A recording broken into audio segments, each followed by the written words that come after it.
Now, a Fair Work Commission ruling will see more than 800 flight attendants and cabin crew get a wage hike of up to 28%. The move on so-called labour hire schemes was made when it emerged that workers directly employed were earning significantly more.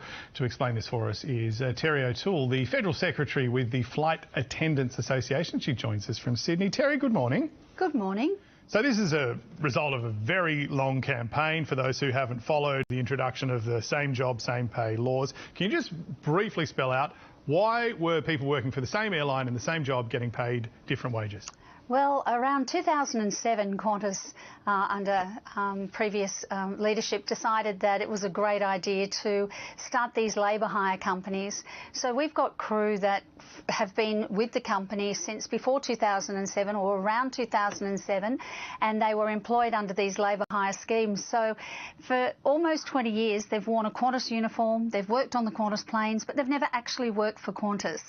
So this was a plan how to circumvent agreements and agreed pay scales and conditions, and these laws have brought an end to that. Teri, you say this could lead to pay rises up to 28%. For the average worker, for a full-time cabin crew worker, what does that mean in dollar terms? It can be up to $300 a week more. And what we've seen is, I've talked to some of our crew. I can talk about, Sarah, for instance, who does a second job.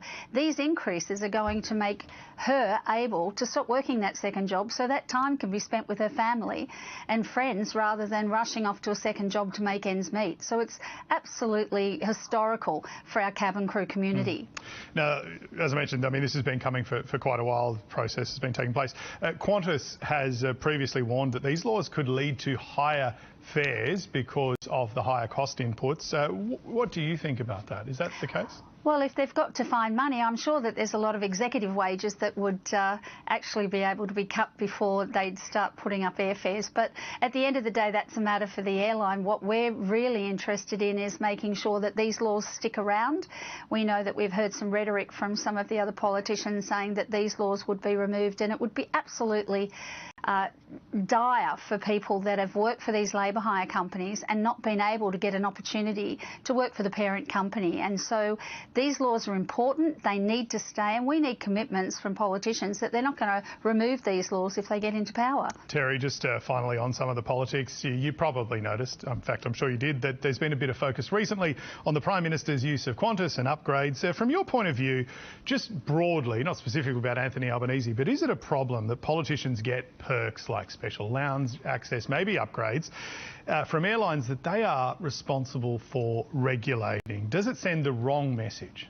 Well, I could say that anyone that's got chairman's lounge access would be a problem, but I think everyone's got a very narrow view of that. During the pandemic, Alan Joyce came on television and absolutely said that he spoke to Scott Morrison every day. The government under Scott Morrison gave Qantas millions of dollars in support with no payback when Qantas started being profitable. So I think that if you're going to look at politicians, I think it's right across the board. Right across the board. All right, Teri, thank you so much for your time this morning. Thank you.